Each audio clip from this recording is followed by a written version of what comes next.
A big idea can change everything. In 1981, Bloomberg gave investors real-time access to the same financial information, simultaneously.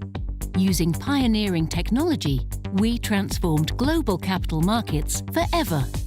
Today, our ever-evolving system integrates data, news, analytics and insight across the enterprise, connecting our clients to the information they need to make critical, transparent, and informed investment decisions while reducing risk. And we continue to innovate, anticipating and engineering solutions to meet our customers' needs, staying ahead of changing industry standards, seeing opportunities and doing what others can't or won't. In this constantly changing world, Bloomberg helps clients solve problems and seize opportunities, never settling, always striving to help others and improve the world around us.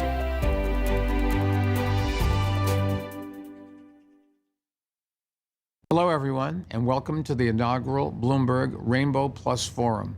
Our businesses and our whole society are better when everyone is treated equally, regardless of their sexual orientation or gender identity.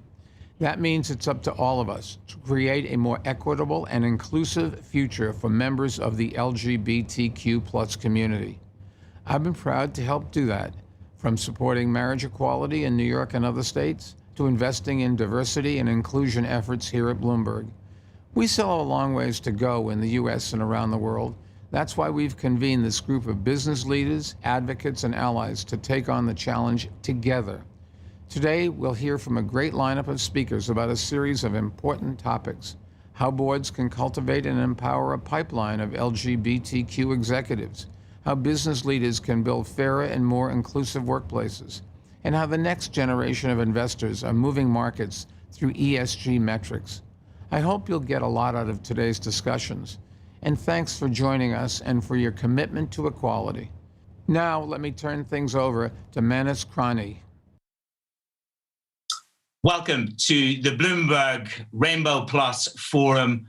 I'm Manas Krani in Zurich. We're virtual. It is the inaugural event, and a very warm welcome to everybody who's joining us, and especially for such a moment within LGBTQ+.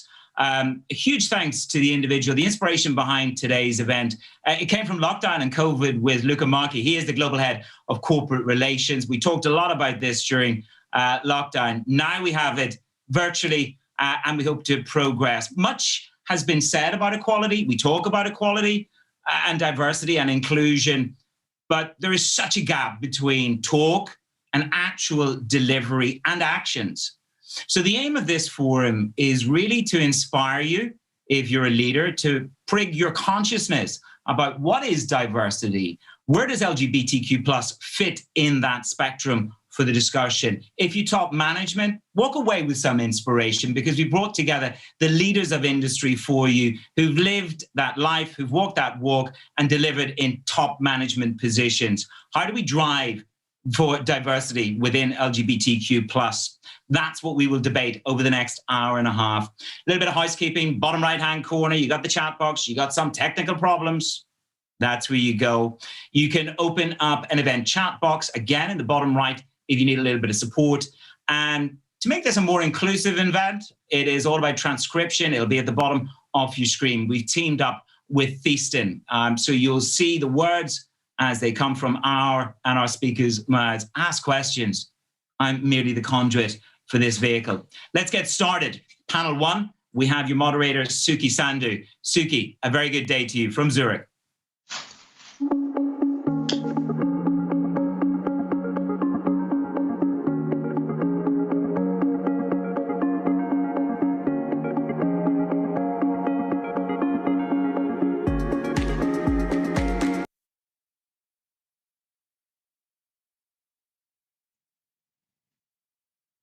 Thank you, Manus. And hello, everyone. Really, really excited to be having this conversation today. It's an absolute honor and privilege to be moderating this conversation with three of my personal role models and focusing on diversity and management from an LGBT plus perspective. We have the powerhouses that are Jim Fitterling, Chairman and CEO of Dow, Beth Ford, President and CEO of Land O'Lakes, and Damien Gabriel, Chair of MediClinic. So I'm going to launch straight into the question because we've only got 30 minutes. So let's get straight into it and let's have this conversation. I wanted to start by talking about, when we talk about representation, we need to know the data. Like, where do we start? Like, how do we know how LGBTQ the C-suite and the boardrooms are of today if we've not collected that data? So I was really keen to get your perspective on how do you think we collect that data in the boardroom and the C-suite? Have you seen it work anywhere else? Because what I found is that with chairmen and CEOs, there is sometimes nervousness and discomfort around collecting this data for this demographic. So how do we even ease that discomfort? So I'd love to come to you first, Beth. Well, I mean, what you're pushing on there is self-identification, right? And somebody's comfort. And I'm not sure that in and of itself, for me, is primary. I mean, journey at a different point in time, and we need to be supportive of that. I think we can ask the question, and just the fact that we're asking the question is a step forward. I reflect on this and think to myself that I'm sure when I show up in a meeting, I'm showing up as the CEO. I'm not showing up as the female CEO or the gay CEO. I'm showing up as the CEO of the company, and then other parts of my life are known. What I reflect on in terms of gathering information over time to understand where we're sitting is I compare it to my daughter, who is a college sophomore.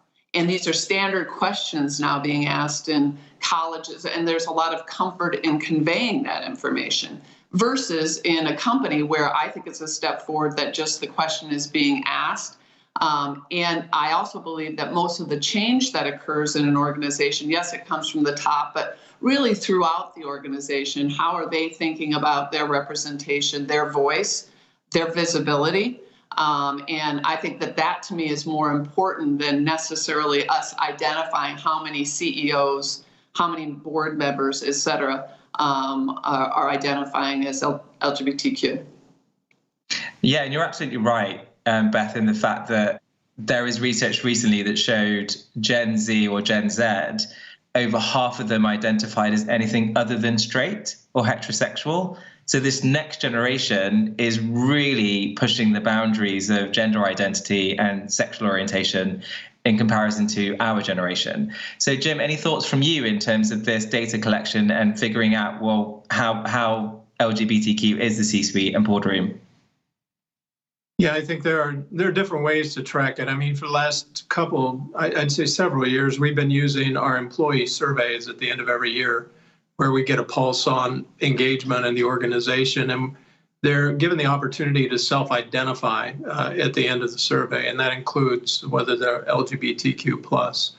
And we're seeing a growing trend of people self-identifying. Now, obviously, we don't track that back to the individual. That's an anonymous survey that they do, but it gives us a piece of data to understand, are people more comfortable sharing that data? We've done self-identification at the board level. When we published our EEO one data here in the United States, that included self-identification at the board level. So we're encouraging it, but we're also being very cautious about privacy.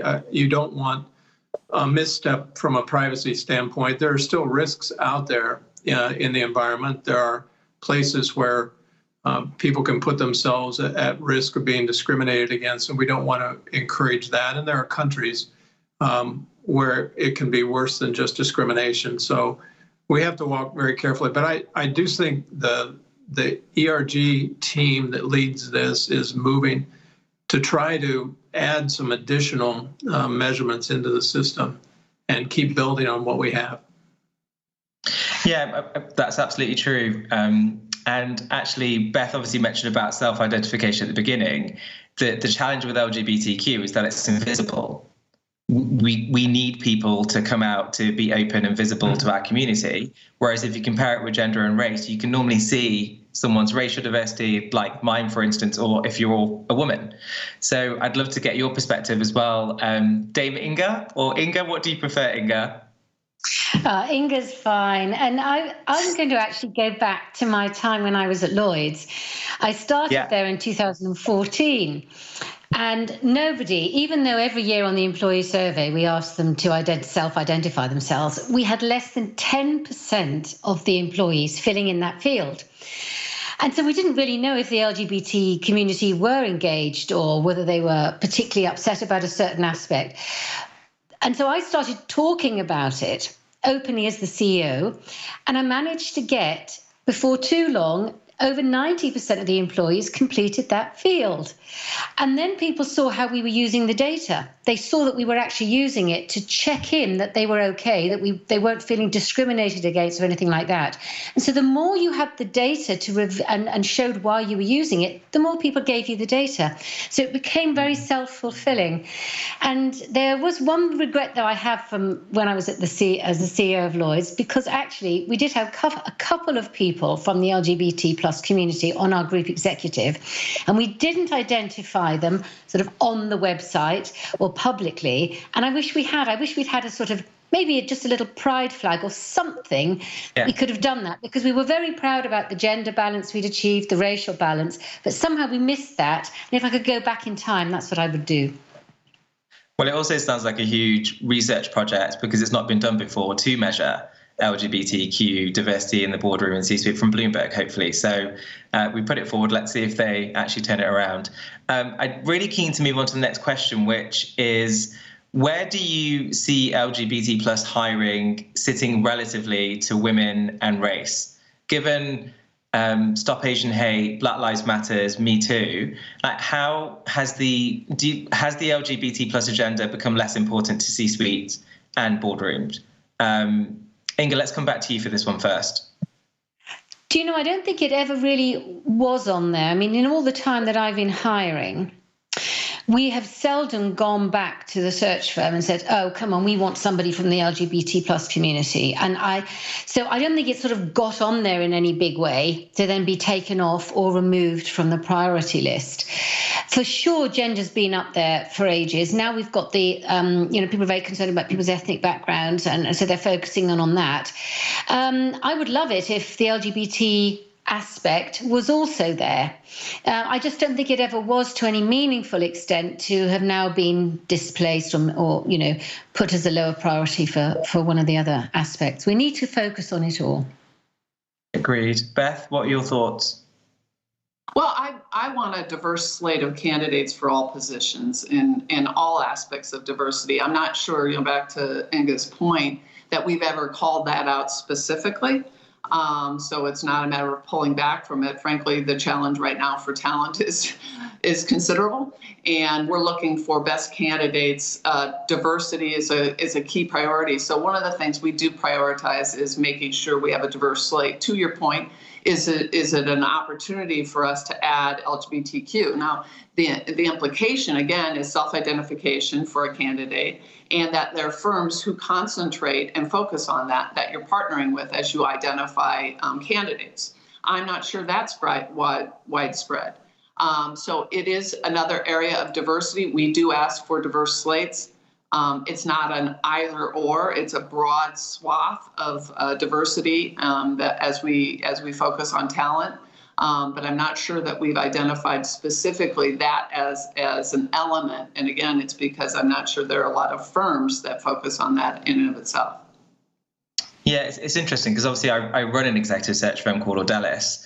And I have to say, since the BLM protests, both sides of the pond, we've never seen such a laser focus on race, and specifically the Black community, which is much needed because it's woeful representation both sides of the pond.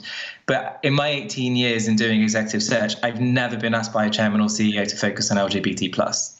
If anything, gender has always been the priority. So if, for instance, let's say you're all CEOs in your day jobs, or a chair in Inga's day job, if, for instance, you've got that gender representation and you've got that race representation, how do we bring LGBTQ into the agenda to bolster that representation? Jim, any perspectives from you?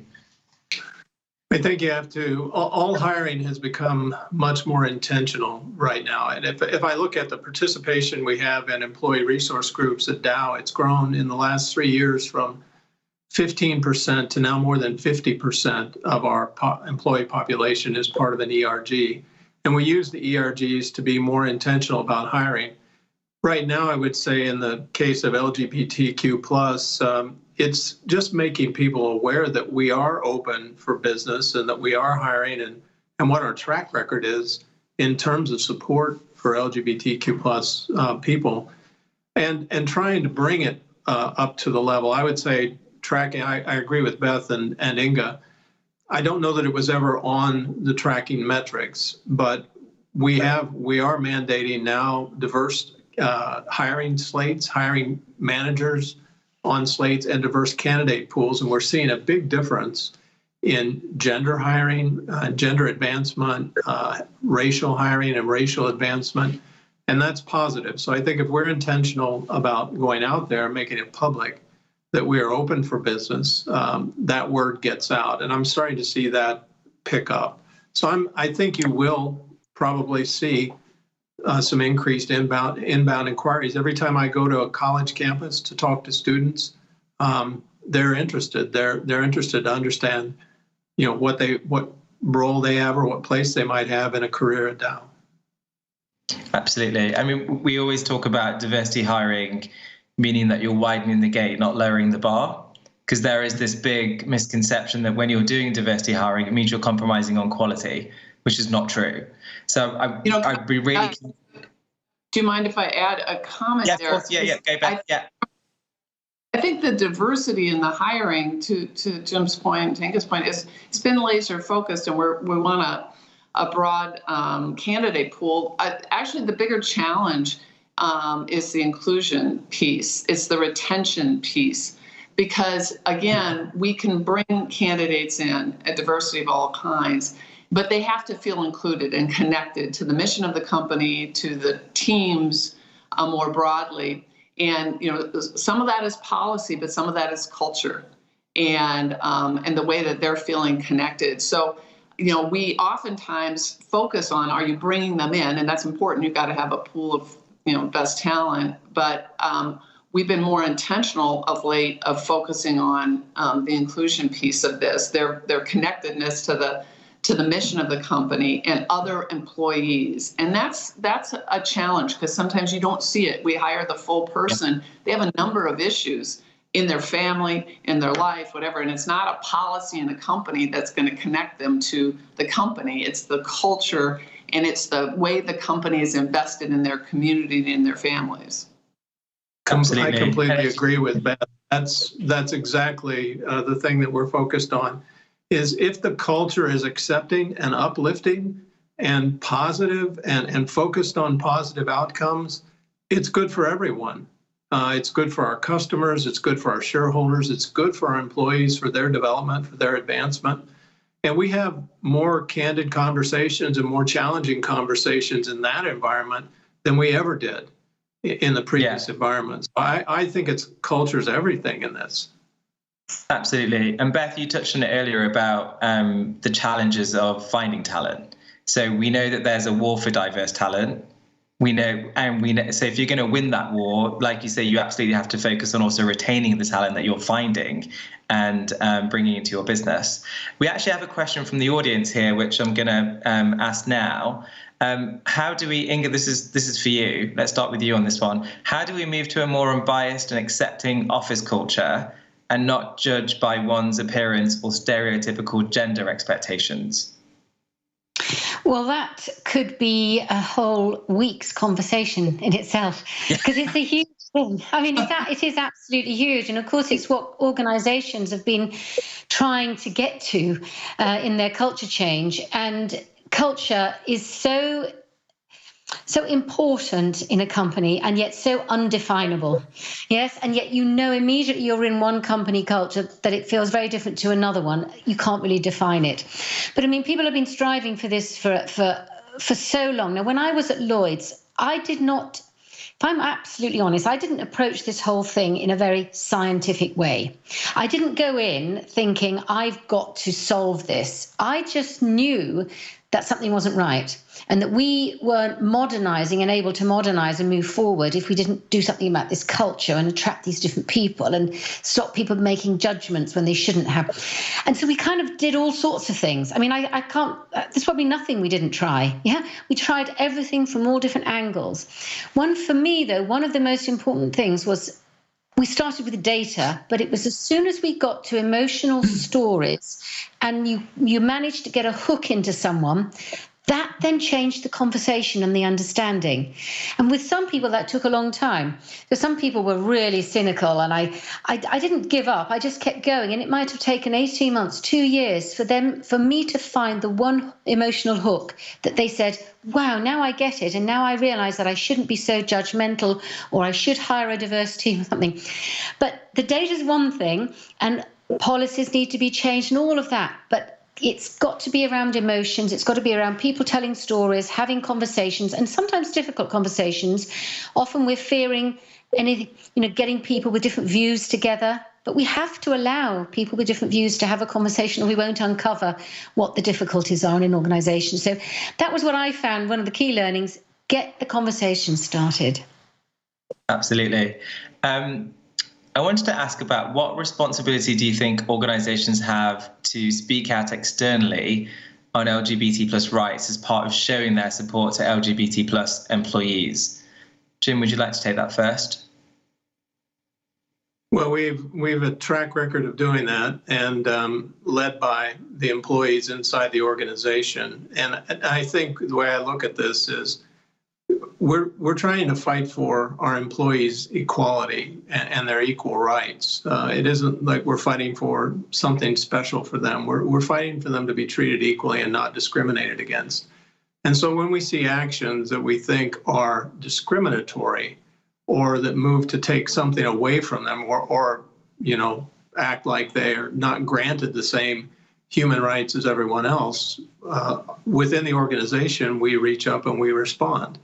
We've done it in Texas, Louisiana, Indiana, all over the world, to stand up for rights. And we have people that actually work on things like the amicus brief for marriage equality, health benefits, tax benefits, the same kind of rights that married partners would have, that you would have in a domestic partnership.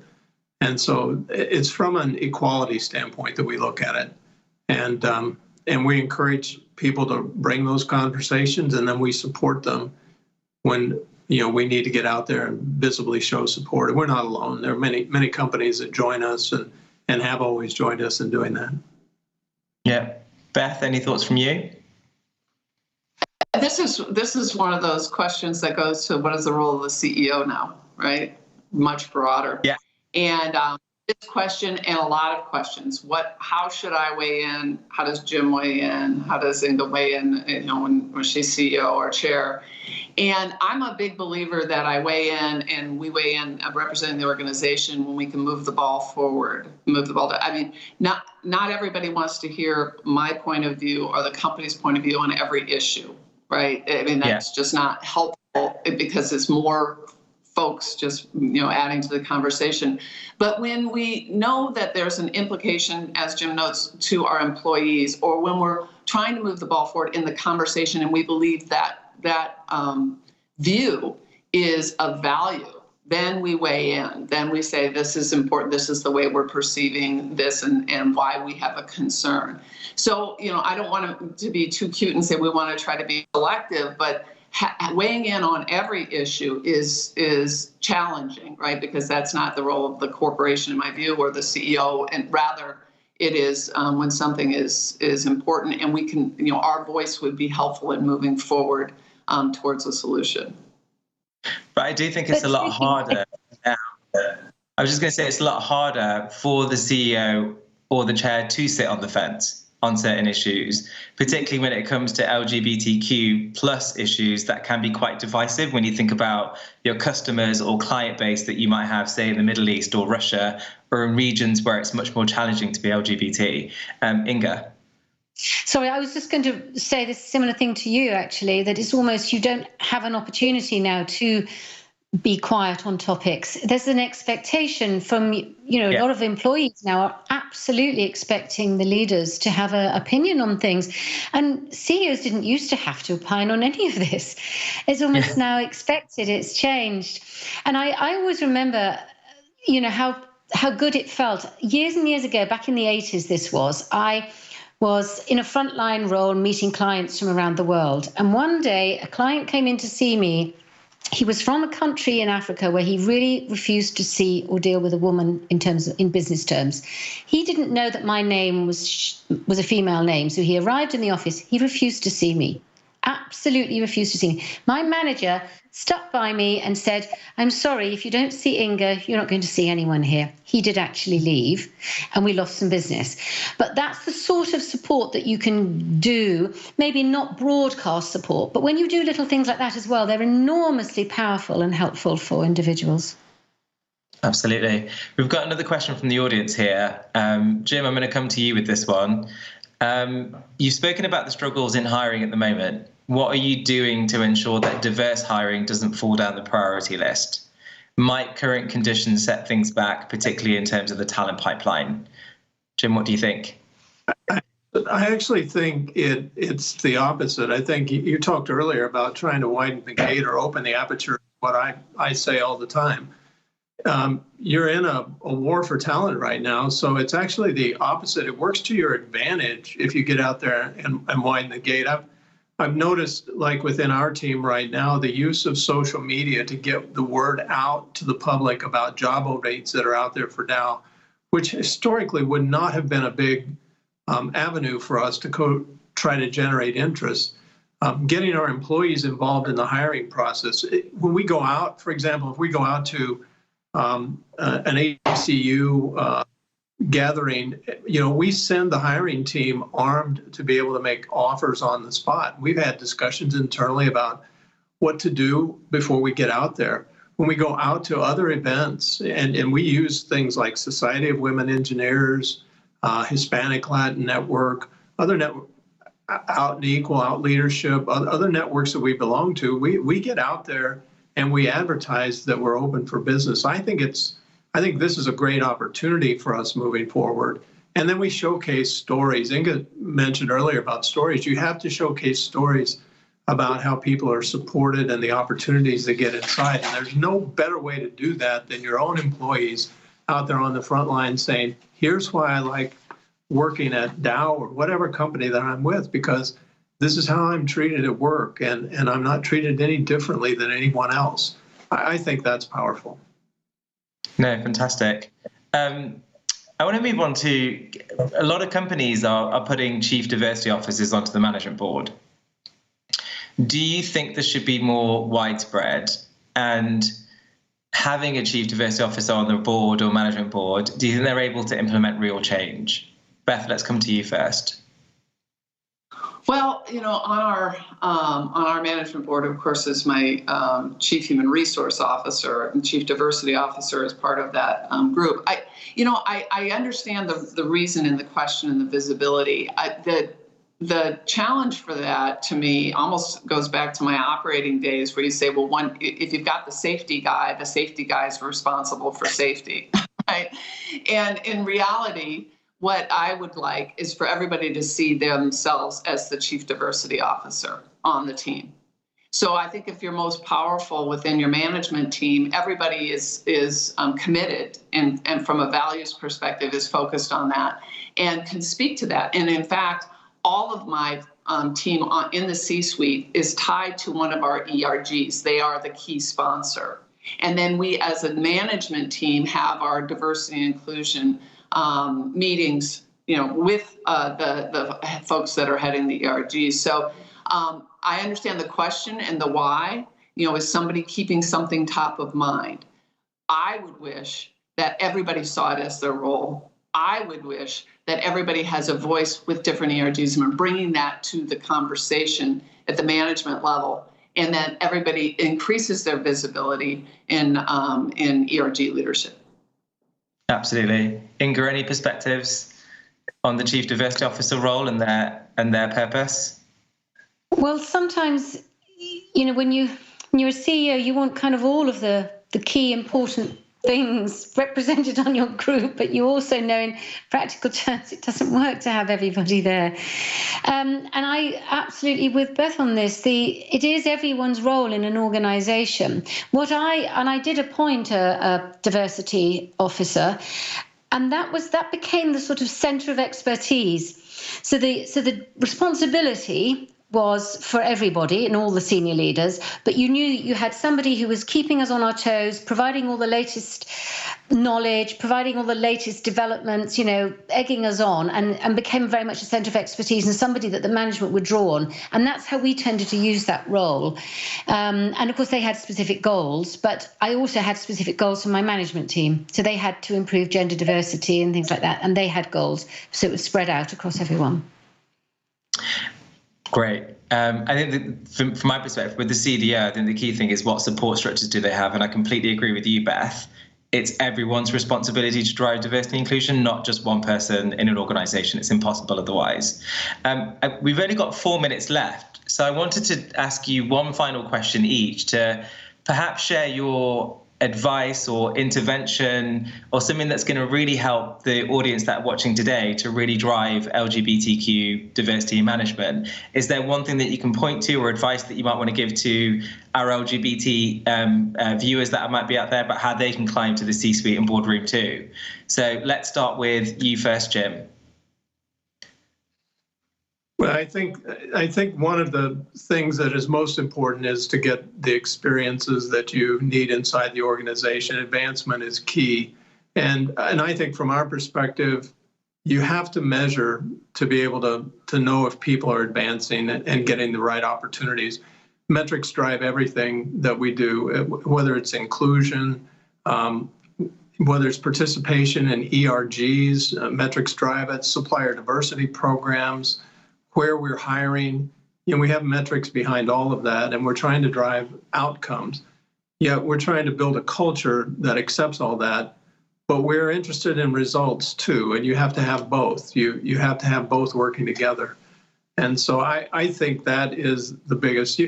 When people look at what it takes to run a company like ours, you need a lot of experience, but part of that experience is also dealing with people. Your biggest job every day is to influence, however many thousand employees that you have working for you. And that is what you have to do day in and day out. Absolutely. Inga, what would your advice be? It's no different to the LGBT community as to any other at work. And I learned this and was taught it years ago. And it's the PIE model.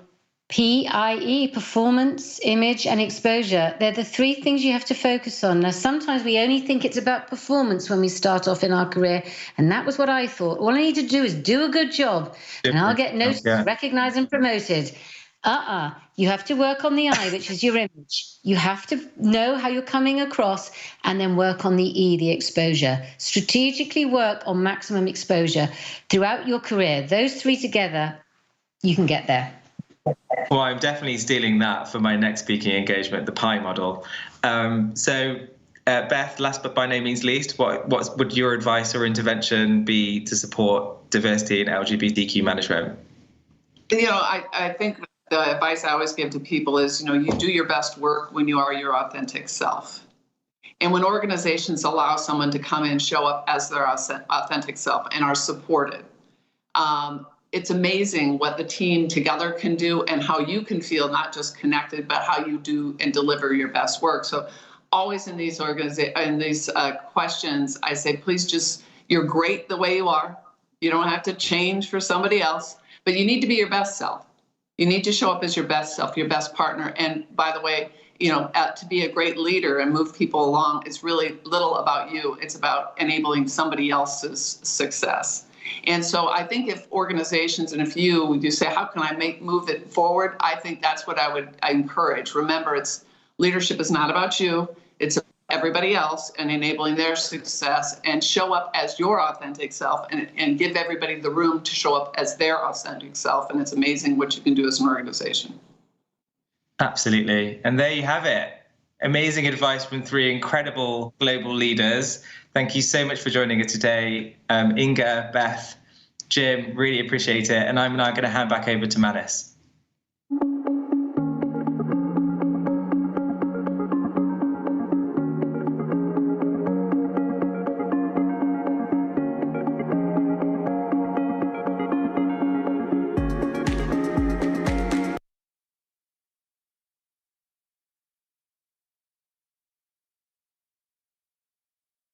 Huge thanks to Suki and the last panel, one of which has continued on. Very good afternoon, good morning, good evening, wherever you are in the world. You're joining the Bloomberg Rainbow Plus Forum, our inaugural session, part of the Bloomberg Diversity Week. And it's great to have alongside me, Dame Inga Bill, who's on the first panel, chair of MediClinic, Paco Ybarra, Chief Executive Officer for Institutional Clients over at Citi, and Antonio Samoes, Chief Executive Officer at Santander Spain and Regional Head of Europe for Banco Santander. Thank you all for taking the time and making the time to be part of this discussion, because diversity is more than gender and it is more than race. One report that I read, we love a statistic and a fact at Bloomberg. It's Stonewall's LGBTQ plus Britain report. A third of all LGBTQ plus staff have hidden or disguised their status. They're afraid of discrimination. I find that number shocking. That's not shocking to me from 1989 when I started in banking, but that shocks me now. Dame Inga, let me take it to you. You've worked at the heart of the city. Are you shocked that a third of all staff still remain hidden? I was when I first read that from Stonewall, and I still am shocked that it could be the case today. I have a story from my time at Lloyd's which will never, ever leave me, because it goes even worse, or it goes beyond that. When we launched the Employee Resource Group for the LGBT plus community, I had one of the men who'd been working at Lloyd's a long time, over 30 years, come up to me on the launch of that group. And he had a tear in his eye and he said, "Inga, thank you. Thank you for this day. I never thought I would see it." And I assumed he was going to come out of the closet, having been in the closet for 30 years. And instead, he told me that his son was gay, and he'd been in the closet at work about his son for years, for fear of banter, for fear of judgment, for fear of some sort of criticism.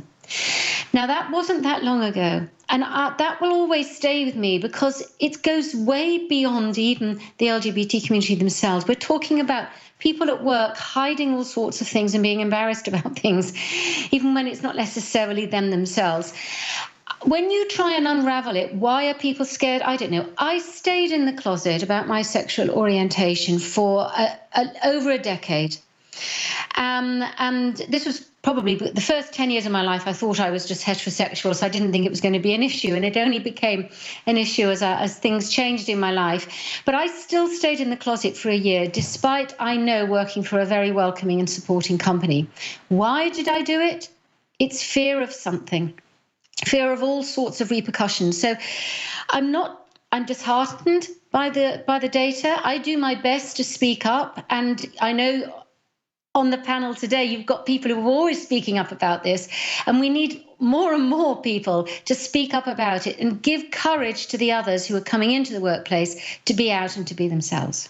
And I think that level of disclosure, whilst it might be personally very difficult to do at various moments in our careers, is incredibly empowering to a younger generation behind us. Antonio, let me bring it to you.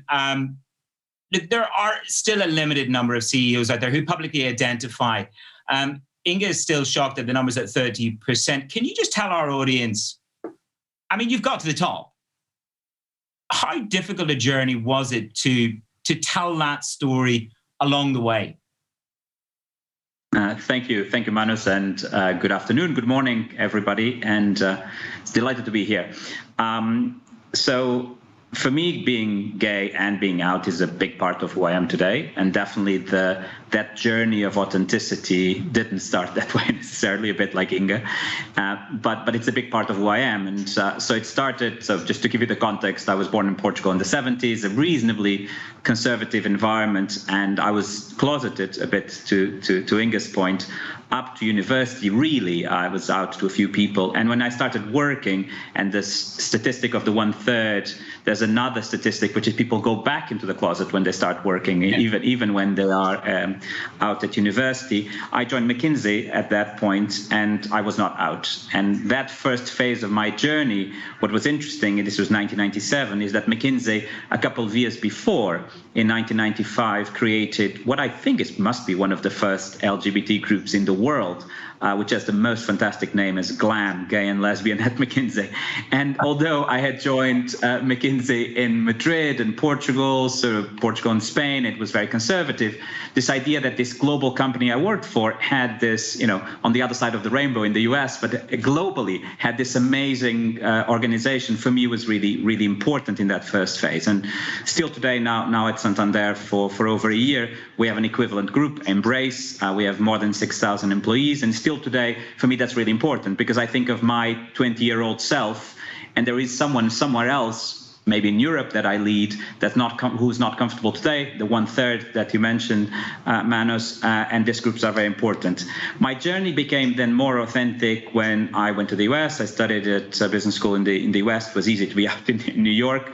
And I came out for the first time at work at Goldman Sachs, which at that time I was in investment banking. There probably wasn't another investment banker that was out. I think I came out by mistake, to be honest. I told HR that I was going to be with my boyfriend in the flat that they gave us. They were delighted, because HR always wants to have some role models, and that I went on from there. I joined HSBC in 2007, which is the year I also got married to my husband, so a very happy year.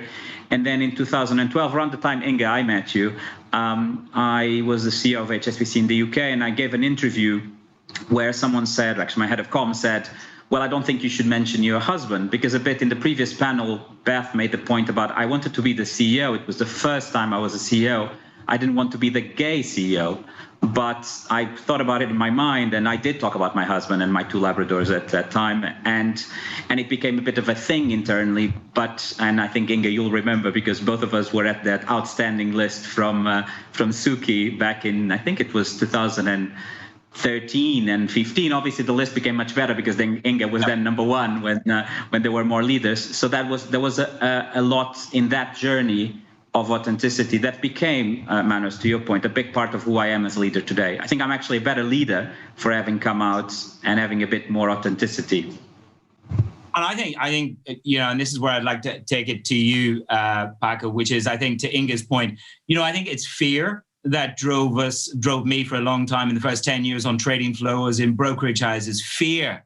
Now I sit in a very much more confident, comfortable position. So Paco, that's what I wanted to bring it to you, which is, I know that you lead the city's Pride Affinity. Do you create, going back to Beth and Inge's point, a culture where you can be comfortable to say, yeah, I happen to identify somewhere in the LGBTQ plus spectrum. Do you create that culture through that group?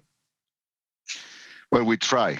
I mean, that's the intention, right? Is creating an environment where there is really no obstacle for people to reveal who they are. I mean, it's not easy to do, and we have to be aware that even with best intentions and with people that are really fundamentally not resistant of this thing at all, there are still unconscious things that happen and things that still give people pause before coming out. I have to say, I don't have the experience of coming out, but I understand the core of that decision, and I know that fear is one problem. There is also the case, of people that we know are gay, but everyone knows are gay, but they have decided not to come out as well.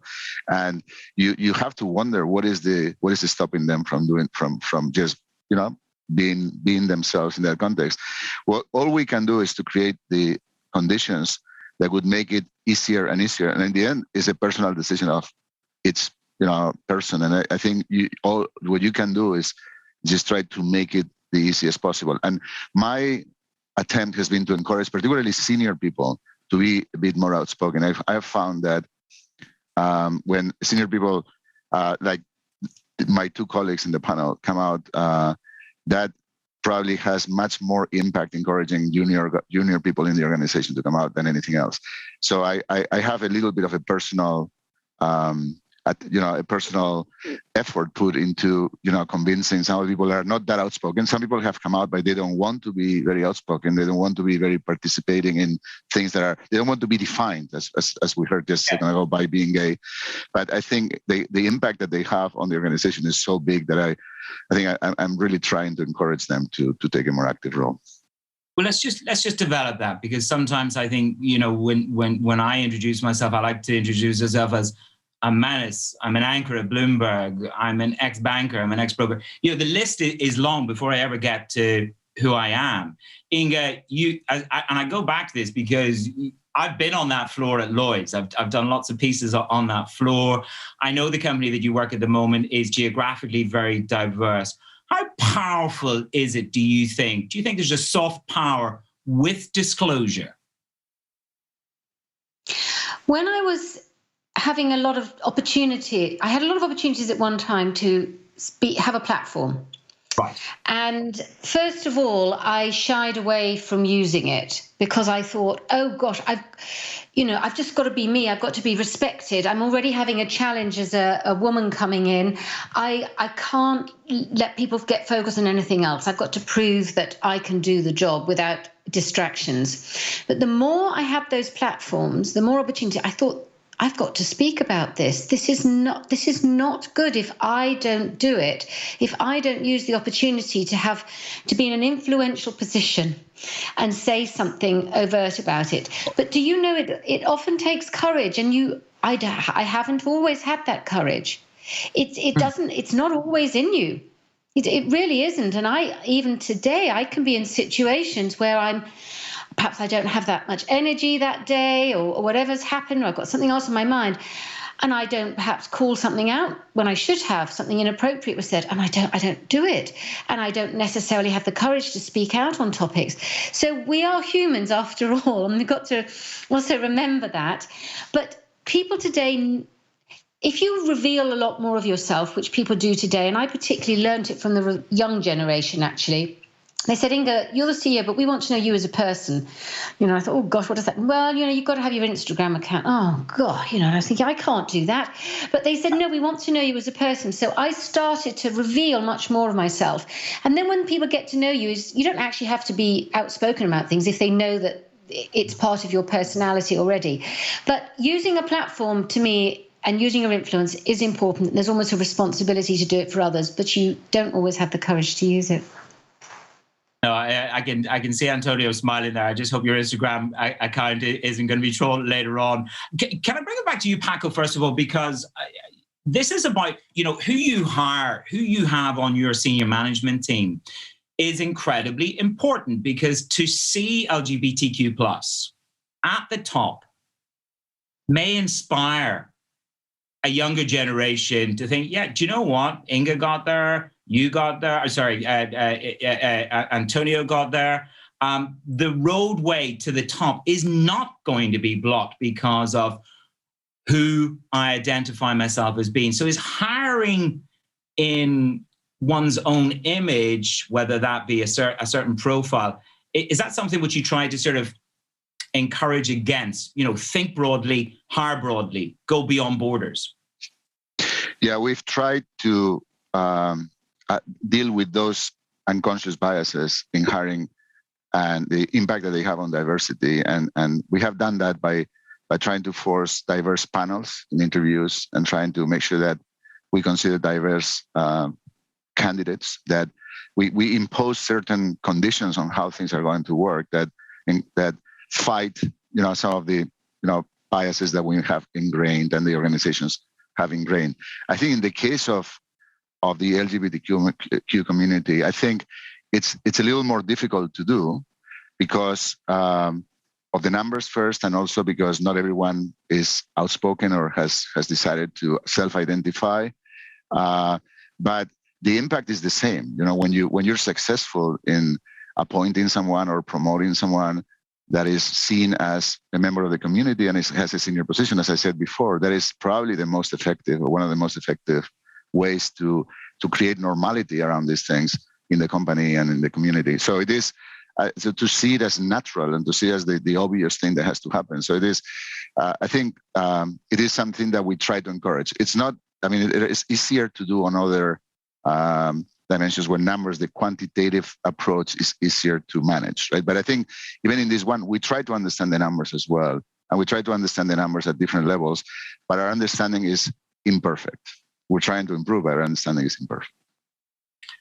Perfection is a wonderful place to be. People that criticize me when I'm on air on a daily basis, I go, I'd love to live in your world. Paco, let me bring it back to you because I just want to close off and then I'll bring in one of the audience questions. To encourage recruitment beyond one's own image, how important is it?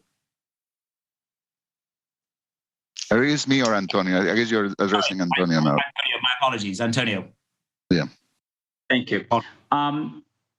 You're saying if it's important to recruit beyond your own image, you say? I think obviously we're preaching to the converted here, right? This is a panel on diversity, so I think it's really, really important. I've heard Inga talk about this earlier, which is we all have our unconscious bias, and I think you, Inga, said that you recruited a lot of women at an earlier stage in your career. So it's important that we also, as very diverse individuals, recruit more broadly. And I think that visibility that Paco was talking about is really important. I think we have a responsibility, and I think my view has evolved over the years that particularly in this case as LGBTQ leaders, we need to be visible. I think we stand in the shoulders of giants, the kind of expression. So someone has done the work before us, so we can now be the CEOs. And to your point, Manos, I got to be CEO in an open way, so I didn't come out afterwards. So I think it wouldn't have been possible to do that 20 years ago. So I have a responsibility to do that. But I think beyond that, I think a lot of our allies have also that visibility and that responsibility. I'm wearing our little pin from Santander, but I was just in the UK. I'm today in Madrid, but we were in Cornwall actually. A transgender customer actually felt comfortable talking to one of our employees because this is voluntary, but a lot of our employees use it, or we have the pronouns now in the badge. So that visibility, which might sound like a totally simple thing to all of us. I remember when my kids were born in the US, I went to Target to buy nappies, and the guy at Target had a rainbow flag, and I don't know, he probably was straight, it was just an ally, and I felt super comfortable because I was very nervous that day. And so there's an element of visibility for all of us as leaders, and something Inga said, I couldn't agree more. It reminded me of a story, you said this in the previous panel. Challenging the wrong behaviors for all of us is incredibly important. Early in my career, someone made an homophobic joke. They didn't know I was gay, so it was just a joke. But my boss, who was there, was also his boss, knew, and he probably did it because he believed it was the right thing. And he said, look, if you do that again, I will fire you, literally those words. And when your boss does that, it gives you the confidence to challenge. It could be racist, it could be homophobic, it could be a gender biased comment. I think it's important all of us, to your point, Manos, across all strands of diversity, challenge those behaviors. So I think there's a lot that we can do. I think that goes back to Inga's point earlier, talking about a customer turning up at the office and her boss said, well, if you don't talk to Inga, you don't get to talk to anybody. You know, that's a very powerful thing. I think, Inga, that talks more about maybe the power of the person who was your manager, standing up in an organization. Let's bring in an audience question. Look, it reflects back slightly, Inga, on a question that you had earlier, but our other panelists perhaps will have an opportunity to respond on this. CEOs in recent years seem to have very carefully pick the issues they're comfortable speaking out on, and when they do. Do you worry that this approach reflects the CEO's own unconscious bias and levels of personal comfort? So it's about cherry picking, I suppose, the things that you're prepared to talk out about. Paco, can I bring that back to you at Citi? You don't strike me as a man that cherry picks, but do you think there's a risk of this at senior management? Well, I think CEOs, whoever is in the public sphere, has to be very worried about what they say in public, because you're speaking to a world that is very difficult to predict in its reaction. So I understand a level of paranoia around that for anyone that is speaking publicly, but that cannot get in the way of being sincere. I don't think there is. I mean, the CEO has to represent the company's values as well, and talk about all the issues that are important to the company, but they also may have their own personal preferences, and there's nothing against a CEO picking from that, and after referring to the general values, something that they want to hone in and they want to speak more about. So I'm not sure that is a problem if it doesn't get in the way of being also outspoken about the other things that are important to the company and to the community that they represent. I'm not sure if I'm answering the question in that sense, but I think I think CEOs have to in their position represent fundamentally what the company that they represent, the cultural values of the company that they represent. But I think that's important, which is, if the CEO speaks out, just make sure you're speaking out for the right reason and not to blur the other important issues. But Manus, may I just say about this feeling of comfort? Because I've had times when very senior people, I remember it, this guy was being asked to host and launch the first LGBT plus network group. He wasn't from that group, but he was the boss, so he had to talk about it. He came to me and he said he'd never been so nervous about opening up such an event. He was worried about fumbling LGBTQ plus acronym. Well, I mean, who wouldn't be? It's getting so complicated. All these things, he was very, very genuinely worried about it. So unless someone is actually forcing people to take on these tasks, they may not volunteer because they may say, I don't feel comfortable. I can talk about this. And the issue today is, of course, most people can see if people aren't authentic. They can feel if they're not talking genuinely. And that's also something else. But we can help people feel comfortable about talking about these other issues by involving them in conversations so that they have a better understanding. Yeah, I think that is about the art of education. Paco, let's just close off this question with you, and then we'll go to. There's a good question here. So just quickly with Paco, your response on this, on the cherry picking what senior CEOs will or will not talk about on LGBTQ plus. You mean me, Antonio? Antonio. Yeah, you. Diversity of names. We need Paco to stage. Name tags. I'm an anchor. Unless it's written in front of me, I struggle. Thank you. You have a very hard job, actually. So I was. Look, I agree with Inga. I was thinking exactly the same thing. I think we need to make people comfortable with different aspects of areas, and I would have the same. I have some reverse mentors on race, for instance, which is a topic that I was brought up in Portugal, which is a 99% white sort of background, and actually I felt from a race perspective I wanted to be able to relate to people that could teach me how could I talk about it properly. And so I think there is an element of, as CEOs, I use my own story to then relate to the broader diversity topics. It wouldn't be authentic of me to speak about experiences that are not my own, but equally, when I very rarely talk about LGBT issues, actually. I normally talk about broader diversity and authenticity, and I use my story to connect to that broader diversity story. I think other CEOs have the same challenge, to use their own. All of us at some point in our lives have felt like an outsider, even the sort of white, straight male individual at some point. And so relate to that authentic story and then relate to the broader diversity agenda, even if you don't know all the acronyms, exactly as Inga was saying, and actually have the courage to step into it. And you're right, those acronyms are growing in length, but maybe that's a good thing. It broadens the conversation. A couple of quick questions, and this is more so for Inga and Paco. Very, very quickly. Inga, do you think you have to work harder and more than other people who do not identify in LGBTQ plus to get where you got to?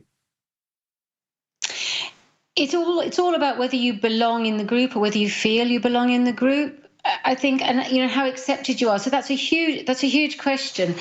I know. I remember, not feeling part of the group. I felt different because the first 10 years, I was the only female in a male world.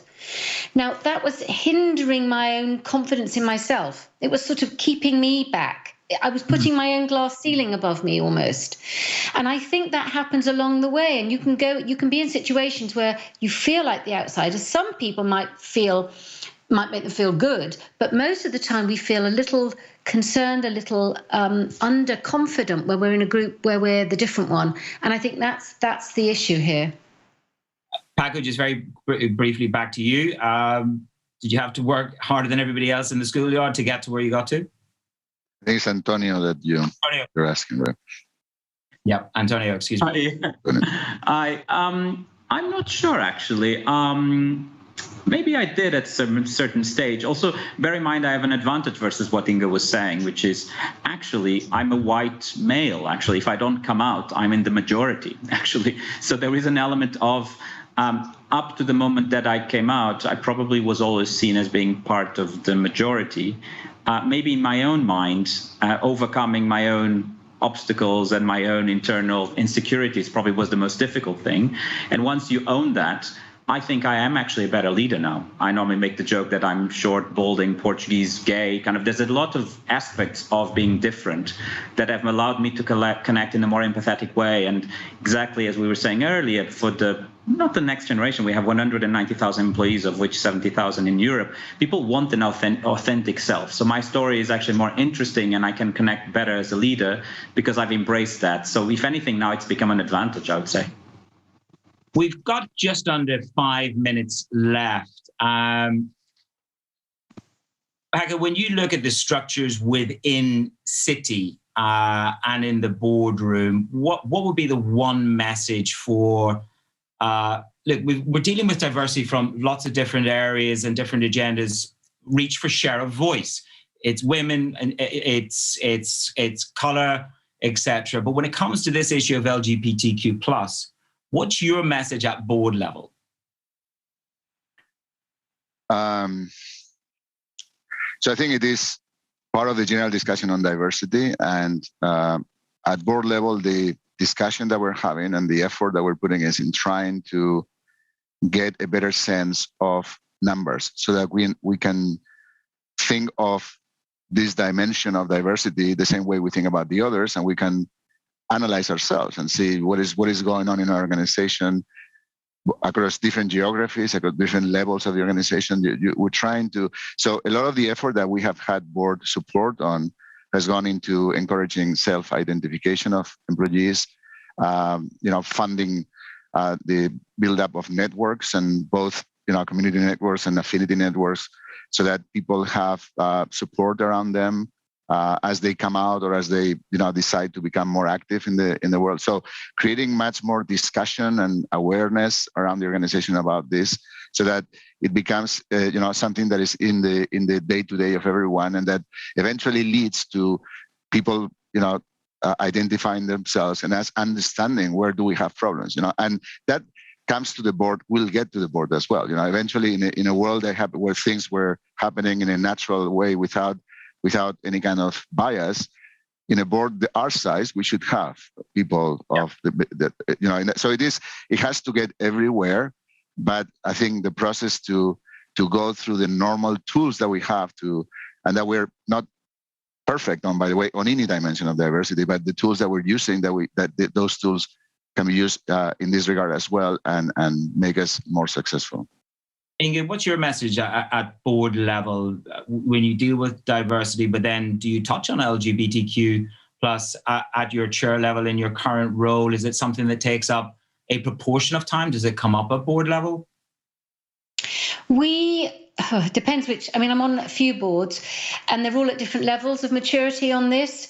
I have to say, for one of the boards I sit on, our huge operation of ours is in South Africa, which has very, very clearly defined people who were less, they were marginalized in the past. And that's very clear. They're people of color and they're women.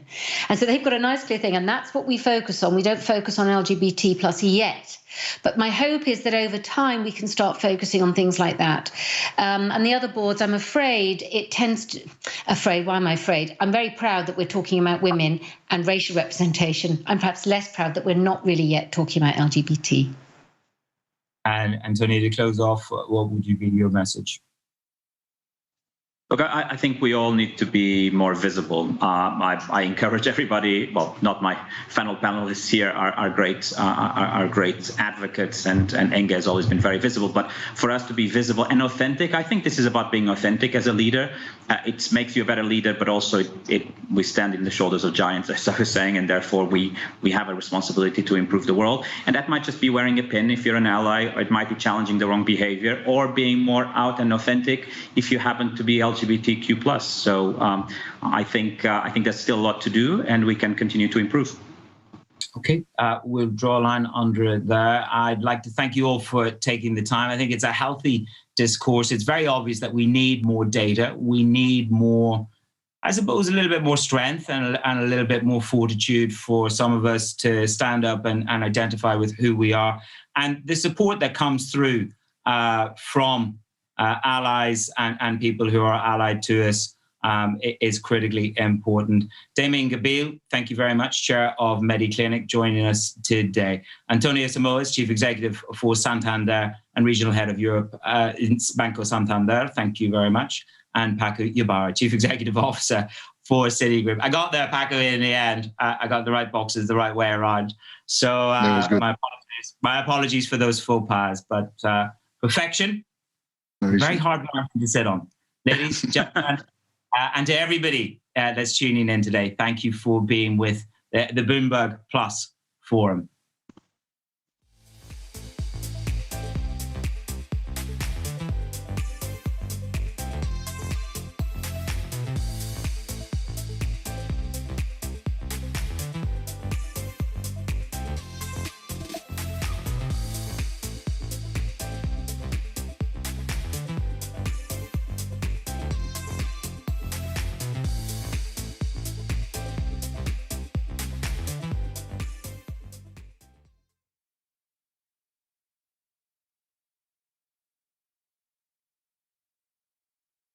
It's the Bloomberg Rainbow Plus Forum. I'm Manus Craney in Zurich with the man from UBS. It's Paul Donovan, Chief Economist for Global Wealth Management. Paul, do you know what? I'm waking up every morning to the Donovan podcast. I encourage everybody to go and listen to this.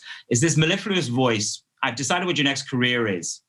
It's on the Today program. I have this vision. You're on the Today program and your voice of reason. You join us today to discuss the transformation of the consumer base. This is a diversity forum, Paul. It's great to have you with us. Hopefully you've been listening in. I want to lean into your economist hat, Paul. Data. What's the single most compelling piece of evidence that you've seen that diversity can boost the bottom line? Well, I think there's two issues here. The first is, and I think we've been discussing this, the data isn't great on all aspects of diversity, in particular sexuality. We don't have the data that we need. But where we do have data on more visible forms of prejudice, like gender, for example, or very often race, it is very, very clear that if you've got a diverse and inclusive workforce, you have the right person in the right job at the right time, you're going to do better. And you can see this in terms of companies which have better gender diversity all the way up, not just women running the HR department, which used to be the sort of stereotype, but genuine diversity within the organization, which means that the culture has embraced diversity. Those companies consistently outperform in terms of earnings and long-term growth projections. So we can see this in the data where we have the data. Unfortunately, with sexuality, we're still lagging behind in terms of the quality of data. And that's what we've debated in the past two panels, which is there's legality, there is hesitancy, there's jurisdiction, and there is privacy. When you make statements like that, I can prove that if you have a more diverse workforce, you probably have a more profitable business. Are global CEOs listening more to that message? And do you think it's transferring to real action, Paul? So I think global CEOs generally get this, that it's blindingly obvious that an inclusive workforce means you're hiring the very best possible people, and diversity means you're considering the problems, the challenges, the big structural upheavals we're facing from all sorts of different angles. So it's a blindingly obvious argument. The problem, of course, is I think less with the corner office, and it's more as we go down the management structure, the sort of the middle management. And the issue here is not even necessarily sort of malicious prejudice coming through. Very often people are busy. It's an increasingly complicated world. There's more and more complexity. And so we all of us tend to fall back onto rules of thumb. But of course, the rule of thumb very often creates casual prejudice coming through, unconscious bias. And overcoming that is really quite difficult to do. People think, oh, I like that person, so I want them to come and work for me. Well, that's not necessarily the approach. You want the right person to come and work for you. And if they argue with you, that's probably actually a healthy development and makes for better quality decision making. But we tend to default back to our rules of thumb and our comfort zones. And that's really the challenge that you've got to try and break. And it requires, not just a rousing speech from the podium from the chief exec. It requires a genuine culture of diversity and inclusion, and that takes a lot of effort to get right. I also think that probably takes quite a bit of time. That just doesn't happen overnight, as you say, in middle management. You need to take middle management aside and say you need to rethink or think again about how you approach hiring. Paul, let me ask you one of the questions that's coming in, because it is an interactive session. I have a bunch of questions, but let's go with what the audience want to ask you. I think this is tough. How do you know when a company has reached diversity? Because we've just debated, it's difficult to pull in the data. Is it boxes checked on a form? Or is there something else? And maybe this goes to culture. I'm not sure. But how would you, as a chief economist, sort of say, yes, that company's jolly diversified? It's really difficult because I think there's a real risk with the box ticking exercise because you can have superficial diversity without having genuine diversity of experience or of thought. I mean, this is one of the problems I think we've seen in Norway, where there's a requirement for no more than 60% of board members of a listed company to be of one gender. But what you've ended up with is inevitably 40% of the boards are women, who all have identical backgrounds, identical educational experience to the men. And so you're not really getting the sort of genuine diversity of thought other than this one sort of narrow area. So it really is, I think, about the culture, and you've got to look for the flags. In many ways, I think it's easier to see when a company hasn't got it right, because the red flags tend to be more visible. But if you have got a company that is really engaging with its employees, that has racial and gender diversity, which tend to be more visible. And then on some of the less visible forms of prejudice, you have religious inclusion, you have a strong sexuality support network, that kind of thing, where the benefits programs for employees are very clear, where the company stands by its principles, even if that's going to cost it business in the short term. Those are the sort of positive signals. But unfortunately, you can't pull this together into a nice Bloomberg index. That's the real problem. I can't go to my terminal and pull up diversity of a company and start correlating it with things, because it's a lot more subtle and nuanced than that. But that doesn't make it any less important. Well, maybe that's something that we should pursue. I mean, we've got ESG benchmarks, and I know that there's a whole host of discussion about what's the right one to use. But okay, diversity go. Do we need a diversity go button on the Bloomberg? Would that help CEOs and boards go, okay, we need to actually, we're going to be metric now in terms of who sits in this boardroom. Let's keep it at board level. Would a diversity go index on board level be of value to the world, to consumers, to asset managers? I think you to be a traditional economist about this, yes and no. So I think, yes, in some cases, it forces companies and chief execs to challenge themselves and to challenge their thinking. And, why don't we have more women on the board, and why are we doing so badly on diversity go on Bloomberg? But then the risk is that encourages the box ticking exercise rather than the more genuine inclusivity and diversity that you need. And I think very often when we're talking about forming a culture, it really is about the intangible things that come through. So our former chief exec, for example, attended a Pride march in Lugano, just as an attendee. No big deal, no massive press statements, but I think it's important. I'm going to give up my Saturday to attend this thing. The impact of that on the culture of UBS, I think, was huge. Or the fact that we support and have campaigned for marriage equality on 4 continents. Again, huge impact. But how do you put that into a summary document? How do you come up with something which accurately captures that? And what is the weighting of supporting marriage equality versus having an advanced Pride network versus racial equality? I mean, it becomes very, very difficult to quantify these in absolute terms. Would you say then, and I've met your former CEO on many occasions, but when I met your current CEO this morning, for a solid conversation. How important is that for Rolf and formerly Sergio to appear? Do you think that empowers the juniors in the company to be more confident, maybe, Paul, to come out somewhere in the LGBTQ plus spectrum? Yeah. I think it does. I mean, I think certainly when I started in the financial markets, A, you didn't come out if you wanted a career, and B, because of that, there were no role models. There was nobody saying, yes, actually, it's fine, and you can succeed. And so people just basically stayed in the closet, and very, very few people dared to come out because the consequences were thought to be negative, and there was no counterfactual to say otherwise. I personally believe that when it comes to leadership, yes, I mean, obviously you need to lead from the front, and you need to have people making it very clear that the organization is diverse and inclusive, and that is the rousing speech from the podium and the social media commentary and the public policies.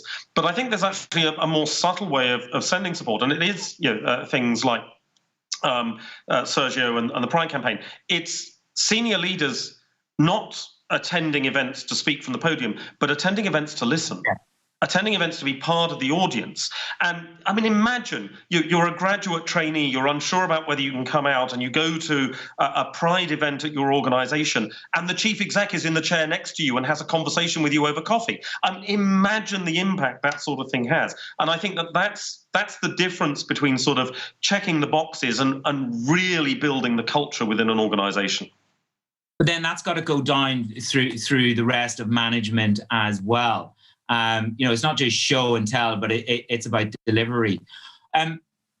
Paul, so a lot of the data, and again, I suppose if we ever build Diversity Go, maybe we'll lean into you for what should be the component parts of Diversity Go. But I want to deal with some data. We have a whole new generation who are coming behind me, who are involved in asset management. They're involved in deploying their resources and their income and where they choose to place their money.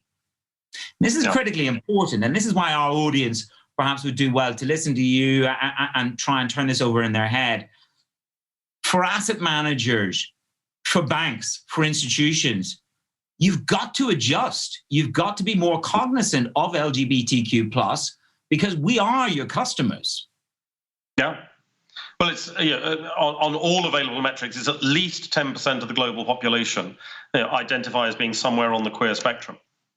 This is a sizable group of the population. I mean, it's a large minority, and so of course, that you can't say, well, we're going to ignore 10% of our potential customer base. I mean, that's no way to run a business model, and so I think that absolutely this is something that companies need to take close attention to, and I think what we need to realize is, again, in a world where social media connectivity creates communities, particularly for sexuality minorities, where, to paraphrase the British comedy series, that there is sometimes a sense that you're the only gay in the village. Well, of course you're not, but you can feel isolated. But the online social community, the podcasts, the chat rooms, the networks, have brought the LGBTQ plus community together in a really dramatic way. And I think it has helped with the higher profile, the fact that people feel more comfortable about coming out. But that also means for companies that there's a huge reputation risk. If they're blasé about this, if they're ignoring the need for equality from the LGBTQ plus community, then their brand can be damaged very, very rapidly. And we've seen this, fast food restaurants in the States, which support anti-LGBT causes and have been pressured by relentless damage to their brand to change that position. And that, I think, is something that companies need to be a lot more cognizant of in the modern world. There is a growing sense of a virtual community which really has power and can influence economic events. And then that trickles down, doesn't it, from not just the brand, the masthead brand, that trickles then down into the supply chain. And that's something that we are seeing more and more. I mean, I know that we see it in the E and the G, but it can and will become more prevalent in the S, within the E, S, and G, into the supply chain. In other words, who you do business with. If you are a major banking institution, who are you doing business with, or an asset manager? What are you buying and where are you deploying assets? Absolutely. And I think this is going to be a growing issue, because I think the value of brand, in my view, constantly grows, particularly as we move to a more virtual world. The value of brand actually becomes a lot more important in that situation. So companies need to protect the value of their brands a lot more. The long, complex supply chains throw up potential risks around that. And we've seen that very clearly with the environmental story over the last 10 to 15 years. Now, in my view, the interesting thing as I look at what is happening around diversity and inclusion, the S part of ESG, I would say that S today is where E was 10 to 15 years ago. And so I think we probably follow the same path, perhaps at an accelerated rate. And so, yes, investors and customers and, of course, employees are going to be asking more and more questions about what a company's approach is to its supply chain, how rigorously is it enforcing its values on the supply chain, and making sure that you're not indirectly supporting prejudice and hostility to the queer community. In terms of data, again, I go back to this, maybe it's sort of 12 years at Bloomberg. I don't know how many years you've got at UBS. I've got 12 years of a chip. Gallup, 18 million American adults now identify somewhere within the grouping of LGBTQ+. And for Generation Z, 1 in 6 now identify as LGBTQ+. How is this a positive trend? How is this going to work for good? What do you think the outcome, because I know that you have inputs and outcomes as an economist, what do you think the biggest outcome of this growing ident will be, Paul? So I think there's two issues. The first thing is we know sexuality is genetic. So unless you're suggesting that Gen Z is somehow genetically different from the rest of us, which I don't believe for a moment, Gen Z is basically without the cultural hang-ups that certainly my generation had around sexuality. Yeah. And so they are just more able to be honest about who they are. Now, the reason that's important is that gives us a clearer sense of the size of the LGBTQ plus population. And you sometimes get pushback, the LGBTQ plus population is 3% or 4%. Well, that's the group that actually self-identify, including people of my generation who were in the closet for years and are still now reluctant to be very public about it, etc. So that's not a real number. That's your baseline on which you have to build. The Gen Z data tells us how far up we can go, and therefore how sizable and how significant this minority is. So I think that of itself is important. But what it's also telling us is that the attitudes of the younger generation are very, very different from the attitudes of the older generation, which this is proof of it. And that means that a company that is not offering equality, not being inclusive in its policies, risks alienating not only potential members of staff who are queer, but potential members of staff who are just members of Gen Z and are saying, actually, you don't share my values. My generation don't have these hang-ups. We don't think of sexuality as being something that should be a target for prejudice. And of course, it shouldn't be. If you don't share my values, I'm not going to come and work for you. So you're not just cutting off potential queer employees, you're cutting off the whole younger generation. This is no way to run a business. But I think what you've identified is the generation gap, essentially, between typically in older organizations, perhaps not so much in new tech and with internet. Perhaps that gap is narrower, if that is the correct way to look at it. Paul, we just got under 1.5 minutes left. What do you think the most important thing is? We've obviously got maybe the odd CEO, asset manager, dare I say it, maybe even a hedge fund manager. What's the most important message that you would send to them for their business on LGBTQ plus diversity and inclusion? So I think the single most important thing, if you're running a business, is to challenge your unconscious bias. A former colleague has a great phrase which said, I always want to make people feel a little bit uncomfortable. And I think that's right, because if you're feeling a little bit uncomfortable, you're suddenly becoming aware of your bias. It's not massively uncomfortable, barriers up, I don't want to hear it. You're thinking, actually, why do I feel uncomfortable? What is it about me that is causing me to feel this? And that challenges the unconscious bias, which I think is one of the really corrosive things that comes through. As an investor, I think you've got to ask yourself, is the culture of this company something which is going to make good quality decisions and employ the right people? And that means basically, is it diverse and inclusive? And it's not a box checking exercise. It's getting the whole culture of the company right. So it means nowadays, until we get diversity go on Bloomberg, it does mean that you've got to do more legwork. It does mean you've got to look at the company's policies and the public stance. Are they actually doing what they say? But if they get that right, then it's a company that, in my view, has got a future and is worth investing in. Okay, well, if and when we do get to diversity go, let's make sure that we send out the message. This is for your education, your discomfort, and then for a little bit more engagement. Paul, always great to have you. So just remember, I've tagged you now for the next career. It's on the BBC. It's a voice at 6 a.m. Paul, always great to hear you. It's lovely to be in your company's hometown here in Zurich. Paul Donovan, the Chief Economist at Global Wealth Management over at UBS. From me, Manus Cranny in Zurich, I can say that on a personal level, this is a phenomenal moment for me within Bloomberg to be part of this.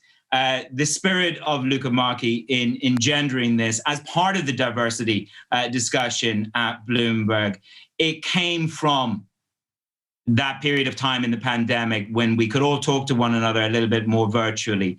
In 2022, by the power of Bloomberg, we will host you at London HQ for another more spiriting discussion about LGBTQ+ within the spectrum of diversity. It's year one, day one of the Bloomberg Rainbow Plus Forum, and I look forward to being part of that because the diversity within Bloomberg has been phenomenal and a phenomenal part of my journey in the past 34 years in the city, in finance, at Bloomberg.